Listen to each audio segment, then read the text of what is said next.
Fellas, last night was UFC Kansas City, and there was quite a few big moments throughout this card, a couple of big knockouts, a couple of big moments, and obviously there are so many fights to make after this card, so we're going to be matchmaking every winner from the prelims and every winner and loser from the main card into fights that I think make sense, fights that I think will be fun for the fans, and we'll start off with the first prelim winner in Jocelyn Edwards. Now, Jocelyn Edwards is in quite a weird position where there's quite a few ranked opponents above her that are coming off losses that she's already lost to, but she's now on a 2-fight winning streak, 2 straight finishes. Her last loss was all the way back against Eileen Perez, who's now like number 7 in the division, so I think for Jocelyn Edwards, Mayra Bueno Silva could be the division next. I know Mayra Bueno Silva's kind of jumping back and forth between different divisions, but she's now on a 2-fight losing streak. She needs to step down, and I think Jocelyn Edwards coming into the rankings to take on Mayra Bueno Silva would be a good fight to make. I might even favour Jocelyn Edwards to win this fight. She's looked amazing in the last 2 fights.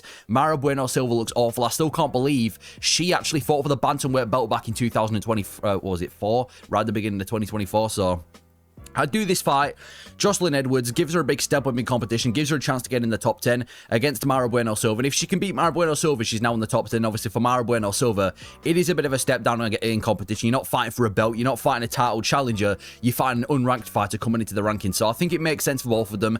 Edwards, Silva, depending on what weight class Silva's going to be fighting at, that's the fight I would do next for Jocelyn Edwards. And then for Timmy Kwamba, saves his UFC contract by going out there and knocking out Roberto Romero by hitting like 3 significant strikes, massive strikes in the space of 30 seconds until he drops him with a massive knee. I'd do Timmy Kwamba versus Christian Rodriguez. Now, I know this is kind of a death sentence for Timmy Kwamba because every time an up-and-coming dude or a lower-level dude who's on the bit of a rise faces Christian Rodriguez always wins. But, I mean, we said the same thing about Melquizael Costa, and Melquizael Costa was able to beat Christian Rodriguez. I just think this makes sense.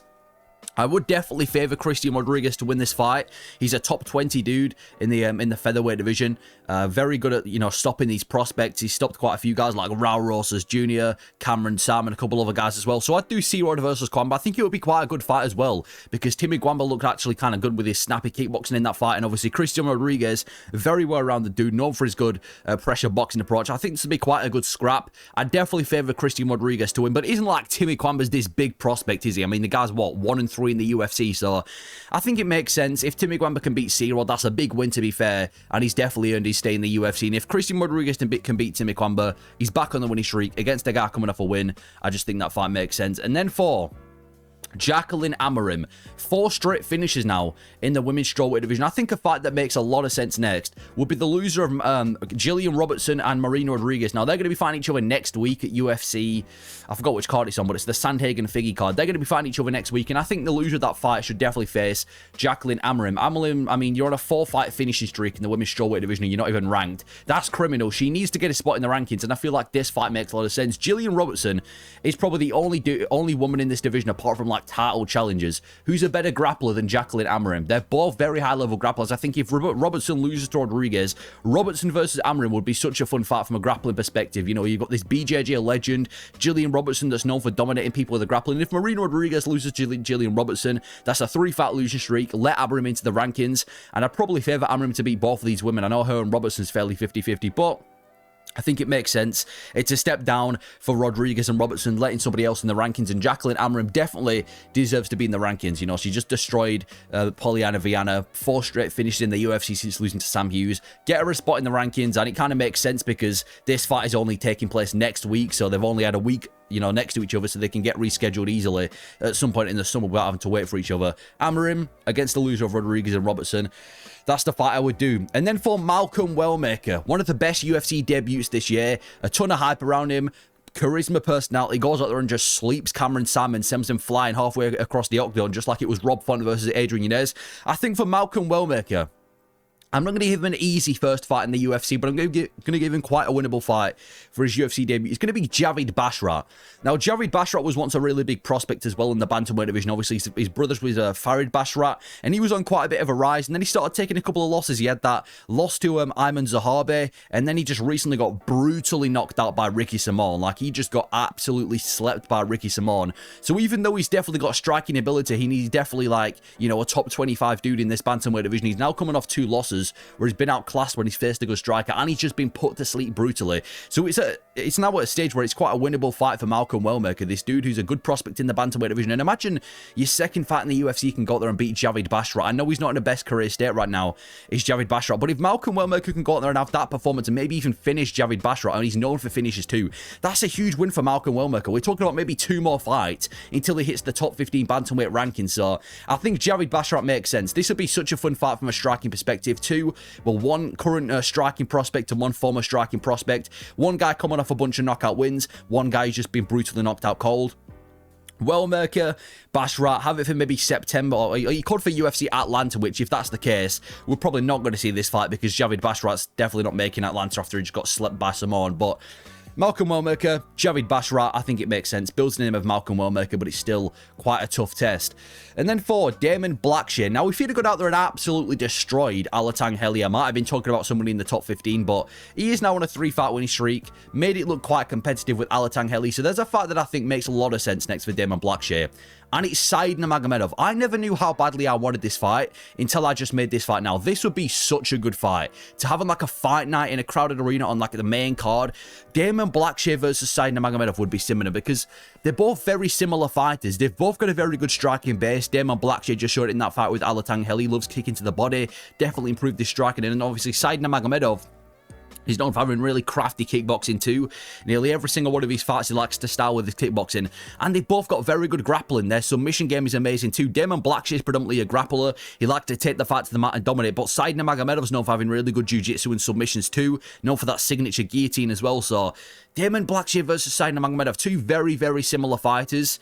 Said Nurmagomedov just lost to Vinicius Oliveira. Damon Blackshear's on a winning streak. If Damon Blackshear can beat Said Nurmagomedov, who's like pretty much borderline top 15 in the bantamweight division, then I can say, you know, fair enough, give Damon Blackshear someone in the top 15. He's definitely in it. And for Said Nurmagomedov, if he can beat Damon Blackshear, that's a dangerous dude coming up in the bantamweight division to beat, and it proves that Said Nurmagomedov still has it. So I have it on a pay-per-view, not a pay-per-view, like a fight night main card later on this year. Damon Blackshear, Said Nurmagomedov, 2 very similar fighters in nearly every aspect of the game, and I think this would just be an amazing fight. I never knew how badly I wanted this fight until I made it now. The UFC can't fumble. I don't mind Damon Blackshear getting someone in the top 15, but I think he is on a 2-fight win streak. It might be 3, but I think he's on a 2-fight win streak, and he's already been knocked out by Montel Jackson and beaten by Mario Batista. So I think Said Nurmagomedov, the final hurdle, makes sense. This is the fight I'd do for Damon Blackshear.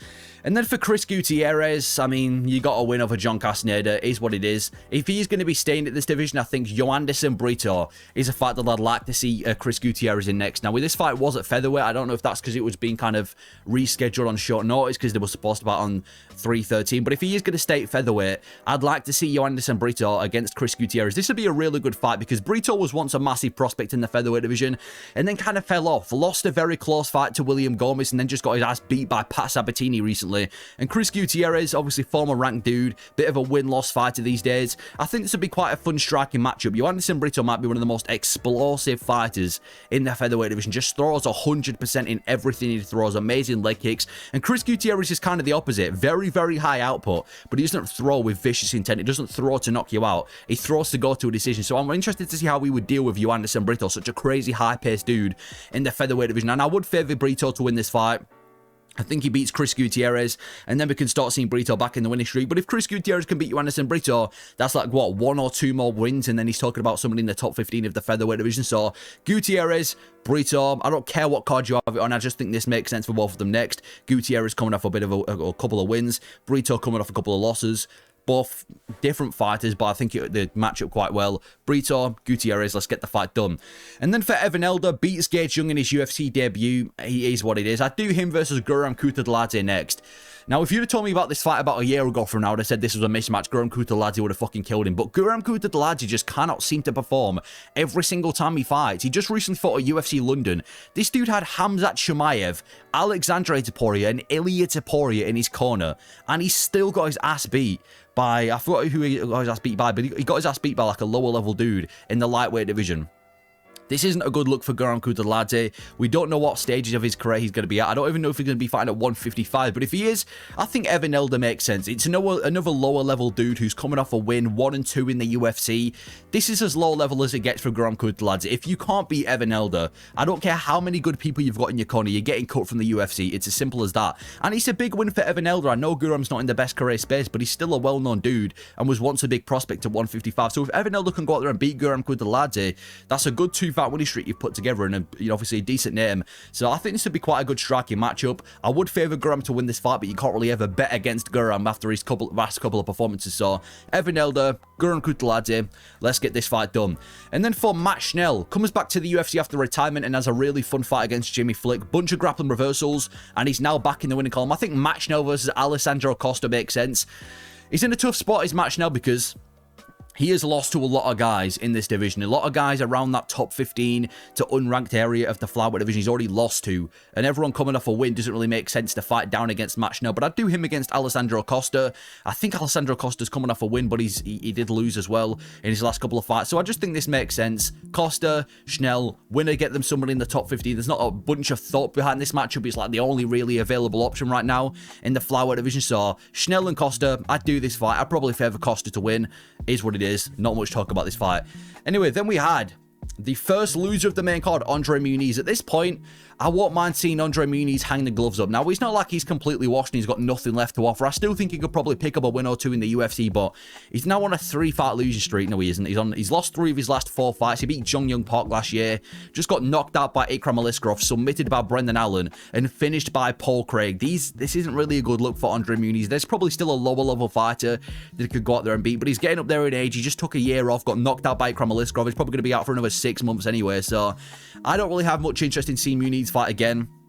You could just give him another lower level dude, but I think maybe, yeah, just cut him from not cut him, but I think retirement could be a fair option for Muniz at this stage. And then for Ikram Aliskerov, back in the winning column, still a big middleweight prospect. I know he took that loss to Robert Whittaker, but he's fucking Robert Whittaker on short notice in the main event. That's not a fraud check. That's just getting, a step up too big too soon. He's now won, I think, 3 or 4 fights in the UFC, all by finish too. Good knockout for Ikram. Said he's ready to come back in the summer or the winter. I think the perfect fight for Ikram is the loser of Paulo Costa and Roman Kopylov. Now, Paulo Costa and Roman Kopylov are going to be taking each other on at UFC 317 International Fight Week, and Aliskerov said he's happy to wait until winter for a fight. So I think the loser of that fight should welcome Ikram Aliskerov into the top 15. Well, maybe not into the top 15, because if Kopylov loses, he's probably not going to be ranked, but I think this is just the final hurdle before getting somebody in the top 10 for Ikram Aliskerov. He's ready for the rankings now. I mean, he's proved that. He's slaughtered every unranked dude that he's come up against. That good win over Andre Muniz as well. If Paulo Costa loses to Roman Kopylov, that's now what, a 5-fight winning streak? Maybe not a 5-fight losing streak, but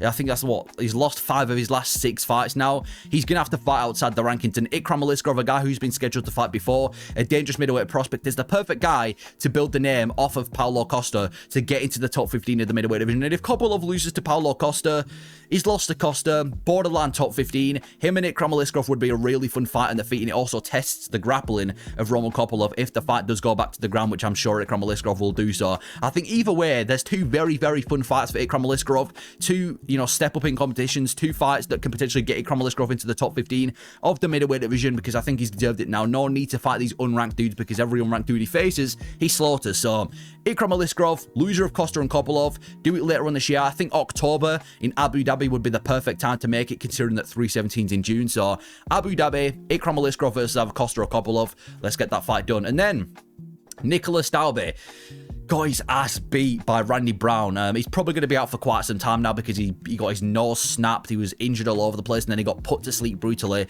I doubt we see Nicholas Dalby come back again this year, but I think the next fight that could make sense could be Jake Matthews. Jake Matthews is kind of just a bit of a win-loss fighter, a bit of a journeyman in the welterweight division right now. He's coming off a win of UFC 312. I forgot who he beat, but he is coming off a win.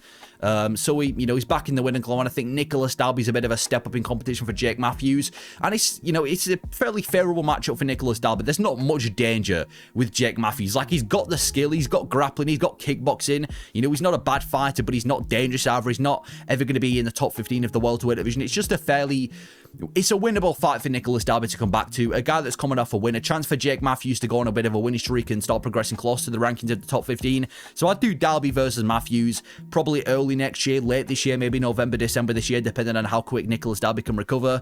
That's the fight I'd do, because he definitely needs to stay away from the rankings of the welterweight division after that performance. And then for Randy Brown, he deserves a big performance now, does Randy Brown. Like, since losing to Jack Della Maddalena, who might even be a champion this time 2 weeks from now, he's now won, I think, 4 of his last 5 fights, and that one loss was a very, very controversial fight to Brian Battle, where Brian Battle missed weight and went to a split decision. We've got to reward this guy for a top 15 fight now. He's definitely by far the best unranked fighter at 170.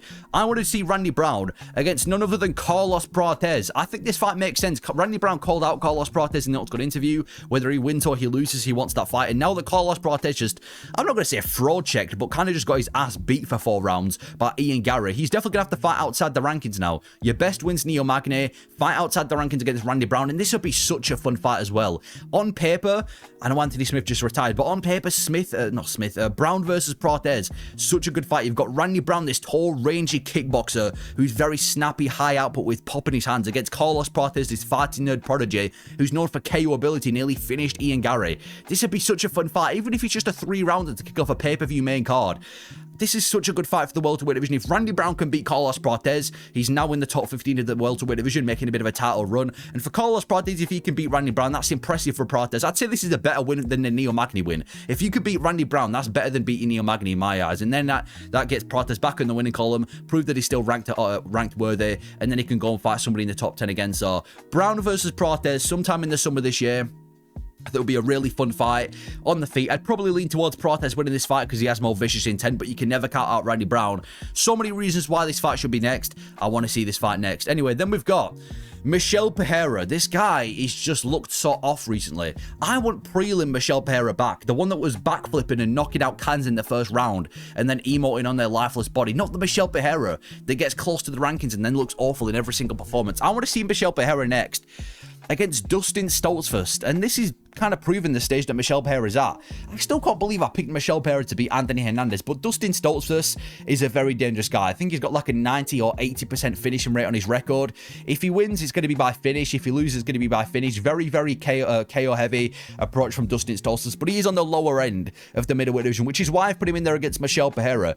I don't really see this fight being boring. You know, it's a winnable fight for Michel Pereira. He's not having to worry about facing somebody in the top 15, so maybe we can kind of see Michel Pereira with that more explosive, chaotic approach. And for Dustin Stoltzfus, after Michel Pereira's last couple of performances, this isn't even a mismatch, and I think he'd probably force him into a fun fight. So Michel Pereira, give him a step down in competition. A dangerous fighter in Dustin Stoltzfus would be the fight to me. I would favour Michel Pereira to finish him in the first round, but who knows with the current stage of Michel Pereira. Have him on like a prelim of a pay-per-view. Back to the prelims for Michel Pereira. You had your fight night main event. You had your main card opportunity. You fumbled both of them. Back to the prelims you go. Go and face Dustin Stoltzfus, who's borderline cut from the UFC anyway. That's the fight I do. And then for Abbas Magomedov, I mean, he didn't look overly amazing either. He did outclass Michel Pereira and did classic Abbas Magomedov things.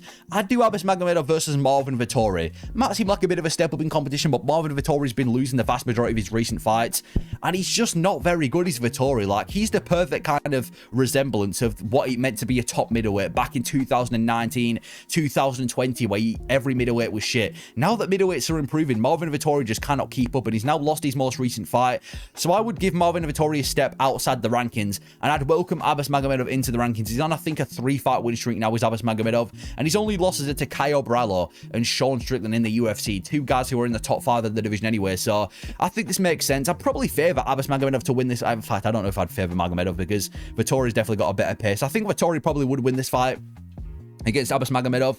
Have it on like a main card or prelim of a pay-per-view headliner.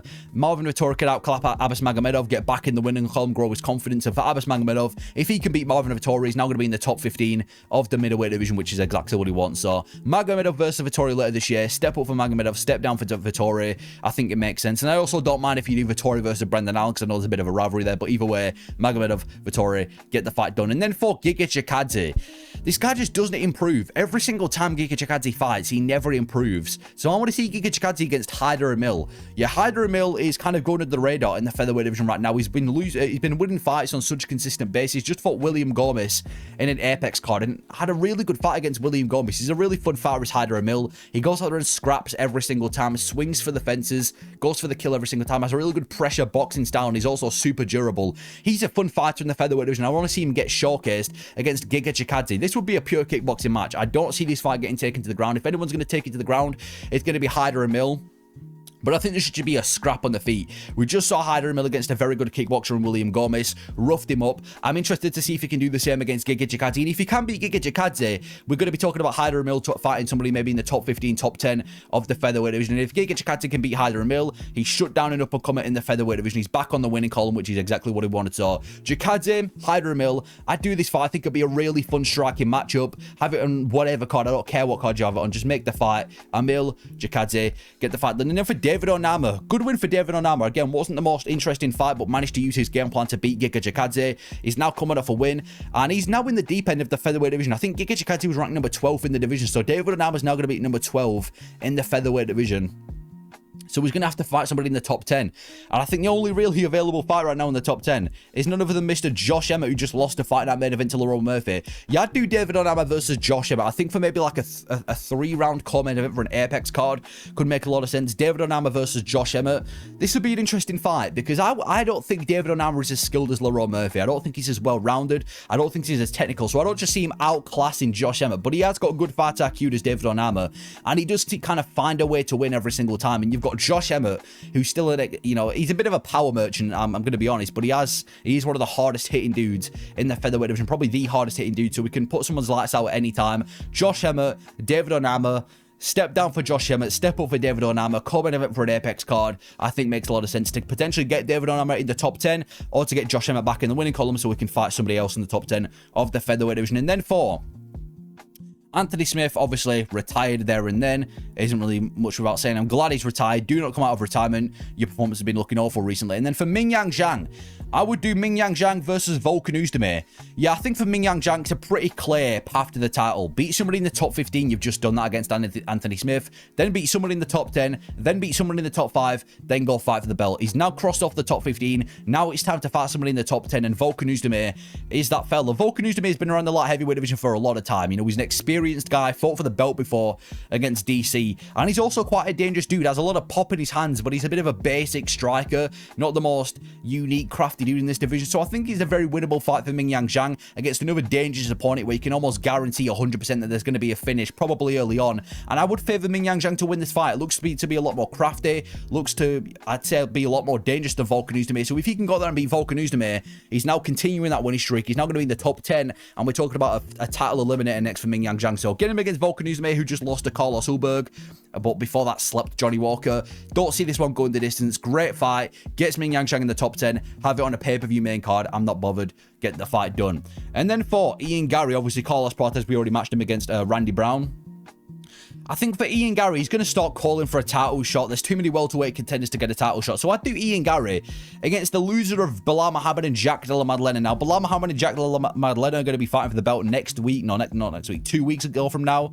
At UFC 315. I think the loser of this fight, it makes sense for Ian Gary next. It doesn't really make sense to do Ian Gary versus Joaquin Buckley or Ian Gary versus Sean Brady, when those guys are coming off wins and they're going to be winning the title fight next, or at least in number one contender fights. So I think somebody coming off a loss at the top makes sense next to Ian Gary. And there's nobody guy than the people who just fought for the belt. If JDM loses to Bilal, which he probably will, then Ian Gary versus JDM makes a lot of sense in my opinion. I mean, that'll be a really fun striking matchup. Can you imagine the striking between the two of them? The best boxer in this division versus one of the best kickboxers in this division. A guy who's outboxing everyone versus a guy who's outclassing everybody on the feet. If Ian Gary can go out there and beat JDM, give him a title fight. So Gary versus JDM will be a banger too. And for Bilal Muhammad, if he somehow loses to JDM, I'd actually be really interested in Bilal Muhammad versus Ian Gary, because Ian Gary seems to be just beating these guys. I know he lost to Shafkat, but he seems to have a really good game plan in every fight, and I'd be interested to see the range of the two of them as well. Ian Gary's got really good, or he's really good at keeping people at range with his kickboxing.